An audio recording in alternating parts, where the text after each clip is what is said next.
Hey everyone, and welcome back to another Industry Report. Today should be a fun one. Of course, we're big MMO fans given our other channel, and with, of course, New World being a thing, well, we decided to take a look at how it's actually shaping up and what the situation is. Because, of course, Amazon Game Studios have, they've yet to secure a game release that doesn't have us laughing at them slightly, which is not ideal. And in the short term, well, they only have one shot left, and that shot is New World. After major delays, New World recently held its network test and its preview playable event. Now, the usual MMO crowd have shared their opinions on this. And suffice to say, things are looking mixed, but in an interesting way that could be promising. There is plenty of optimism, but there's also a fair amount of people who are obviously announcing its death. Because it's an MMO, it's either winning or it's dead. That's just how the discourse goes. Now, of course, after the flop that was Crucible, you gotta wonder, could New World actually be the win that Amazon want in gaming, or, well, will it just be a continuation of their rather tragic attempts to actually enter game dev successfully? Of course, hey, Patreon, it's almost the end of the month, it's almost the end of Warrior Month, which means that's the last time to get our pin for this month, which is the Warrior pin, as well as the art and the sticker, which is all delivered from our game dev team to your door. So yeah, patrons, thank you, you've been instrumental in massive changes behind the scenes here, which will mean better content, so cheers for that. And that said, let's go. Let's race through the background of this game. So New World was actually announced during last year's Game Awards, and it was originally scheduled to release in May. It was then delayed to August, of course, off the back of remote working difficulties hitting the team, and, well, then it was obviously delayed once more, and delayed until May 2021, and this was following feedback from the testers in their testing period. Bit rough. Now, Amazon did release a statement outlining that they basically needed the extra time in order to add more content for, as they say, dedicated players. So the people actually want to go into an MMO, get into endgame, and go hard. Now, the official beta has been delayed until spring, though players were able to play a network test version from late July to early September. Okay, this test event actually had the entire game playable in its current state. Now, you would imagine and hope that quite a bit of that would change by next May, but overall, it did give us a reasonably good view into how the game is actually shaping up. So, with that said, let's just jump in. What is New World? Well, for a start, the setting is, I would say, decently interesting, at least potentially. It's a far cry from the MMO standard, at least. It is based off the mid-1600s colonial era, and that is mixed in with a healthy dose of fantasy elements as well. Now, while the narrative could go in places with that, it seems that it's more the gameplay that's benefiting from this setting, because it does let the game have gunpowder, swords, arrows, and magic. Pretty much everything you could want. A lot to play with for the combat designers. And that does make sense, because it is a much more action-oriented combat experience than the traditional hotkey MMO. And that's actually something that they've wanted to do. They want to take the player's attention away from the hotbars so that, spells and projectiles are actually aimed, right? A bit like in Terra. And there's dodging, right? There's blocking. Those things are going on. So kind of the standard modern action RPG. That's their aim. Also, players are not locked into classes in this game. Instead, abilities and builds are going to be based off weapon types, and those have got their own ability trees. You can actually equip 3 weapons, and you can swap between them in combat. It almost reminds me of Guild Wars.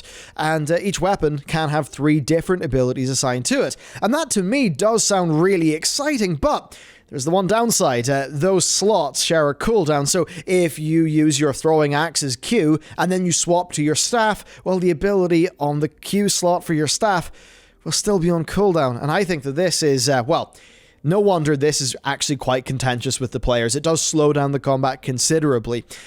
Despite the clear fun I think you could have if you could weave abilities. And if you could do that, I'd be a lot more excited for this combat system. So this type of combat overall has got very mixed reviews, which is worrying. It seems, after all of our research, that when it works quite well. But that's not always the case. It's an MMO. It's played online. Our biggest channel that we run is the WoW channel, and we're used to MMO combat, so you know what happens next and how it's potentially even worse when you're dealing with dodges and blocks. Sometimes it doesn't work. It's an MMO. It is prone to MMO bullshit. It just happens, right? Hits just sometimes don't register. latency makes everything worse, especially, I mean, you know what it's like. Latency plus positionals can equal problem. I mean, if you've ever, played or watched Dark Souls PvP, that's what to expect here. It's what they're trying to channel, I would say. Even the core design, it almost borrows too heavily from Dark Souls PvP, where there's actually no sort of poise or stagger system. So that actually means a lot of degenerate gameplay scenarios exist where you can just trap an NPC or another player in a hit stun. So you'd wonder if they'd maybe put some like hit stun diminishing returns in there, like what, say, WoW does to solve problems like that. But it's just that thing where they actually have got, I would say, quite an ambitious combat system planned that really can work in places, but it's tricky to get that right in an MMO when you have to deal with things like latency and just MMO bullshit. Basically, right, there is potential here, but the combat seems to need a huge amount of work. Reviews are mostly on the same page with it, that it's ambitious, that it could be great, but that it currently is just full of problems. That's kind of sad to say, and it's also basically the story of the entire game, based on all the research we've done for the people who played it. Ambitious, promising, but needs more work. Judging by what we've seen and what we've heard from others, 8 months, or however many months it's going to be until it comes out, just won't be enough. They may need more of a delay. And you know what? I really do hope they get that time, because I think about a lot of games like Dark Age of Camelot, ones that are really, really loved, those PvP MMOs, which really should be more of a thing than they are right now. I mean, there's BDO is doing some of that, but I think a lot of people want that in, a different wrapping, right? Without the cash shop and without the things that Black Desert has got. Well, the focus of this game, it's on PvP. The focus of this game is on players having agency within its world. I mean, it's got guild territory control and settlements and player housing. I mean, as somebody who looks at EVE Online and the political maps of that and how it changes over time, I just think that stuff is so cool. And the territory control, that's totally gameplay driven, right? And that's between like guilds and factions. And, that's exciting, and it's ultimately stuff that's decided by a 50 versus 50 guild versus guild event called a war. That seems cool. This stuff actually seems to be pretty well put together overall. Certainly, it's the road less traveled as far as, MMOs seem to go in these days, at least from the West. However, of course, the MMO vets reviewing this mostly did come to the same conclusion for it. And sadly, we weren't any of those MMO vets. We just didn't have the time with our production schedule. But basically, they found it's a game lacking in endgame content. And if you've ever been near an MMO, you know that is quite a big problem. Basically, there's just not a lot to do that feels different. Now, it does seem like the sandbox PvP elements have taken all the focus there, and for those players, that will be pretty good. But there are just things like leveling that, you need to do in an MMO, and from what we can tell, leveling and the slew of quests are largely being received negatively. Quests apparently have got very little story attached to them, which is quite disappointing, and the gameplay attached to them is also pretty boring. As Lazy Peon, an old WoW alumni, actually, back when we were very, very small, we did Q&A videos, and Lazy Peon would always be commenting on them, and then suddenly, boom, his channel exploded, which is really cool to see. But what he said was, kill monsters, search chests. Kill monsters, search chests. Literally every single main quest. So that's a glowing review. Then according to Asmongold, I guess another guy from the WoW days, or the younger days when we were all sort of growing YouTube at the same time, he was saying that, some of the areas and the bosses are really well designed, but other areas just feel like copy-pasted and lazy. Which really is a thing that just tells you the devs probably need more time. Because they're probably not lazy devs, they probably are trying their hardest. So it does seem like a lot of work is needed at the mid-game and the end-game for this, but that thing where it's like the systems are down well, it's just the content and the execution. Now, there is one thing that is getting actually a lot of praise, and this is exciting for me because it's crafting. So gathering and crafting are actually considered to be a core pillar of progression in this game, alongside with leveling up your character, your weapon mastery, and getting better gear. Now, that's exciting to me. I think that a game that is focused on crafting is something that it's just really exciting to me. I think it's an element that it's an element of virtual work as well, but it's one that so many MMOs have largely just left by the wayside. And I think it works really well in, in games that have got strong PvP. I mean, look at Industry and EVE and how that ties into PvP and territory. There's such a great potential for it in this game. So yes, combine that with the open world PvP, the idea of the guilds vying for control, and I think you could have something, especially in this setting, that people really want but rarely get. Another good thing in this game's favor is the price. It's aggressive. $40 up front, no subscription, right? For a lot of that hardcore MMO audience, that's pretty good. Now, of course, there will be optional in-game purchases for the whales, obviously, but in general, assuming that doesn't get polluted with bad stuff, and it's Amazon, so I kind of doubt they would do that for like a tentpole project that they want people to respect. Yeah, it actually does seem like a pretty decent drop in, drop out, as you wish sort of business model. I suppose, it's something that Guild Wars 2 has got. Now, I know Guild Wars 2 does have sometimes a little bit of controversy with its store, but yeah, I think the business model at least is shaping up decently here. So, let's talk about promise here. New World's not launch, right? They delayed the hell out of it. It does show that Amazon are actually learning from their mistakes, and they really do seem to be willing to just delay a game rather than have to unrelease it like they did with Crucible. Certainly, though, for Crucible, unreleasing it was a good move, and they were surprisingly good at communications when it came to unreleasing that game. It's also interesting here. They're not copying the hottest trends. They're actually going for a pretty defined market, right? MMO players who want a PvP-heavy, living world sandbox to play around in and have banter in. That's pretty cool. And you know what? The incumbent big MMOs, like World of Warcraft and Final Fantasy, well, they found their groove. WoW might have war mode, but its bread and butter is PvE content. Same goes for FF. So there should be room in the market for a game like New World, if only Amazon can actually pull it off. Then another thing is their leveraging of Twitch, and I bring this up because it makes sense in the context of the developer who's actually making New World.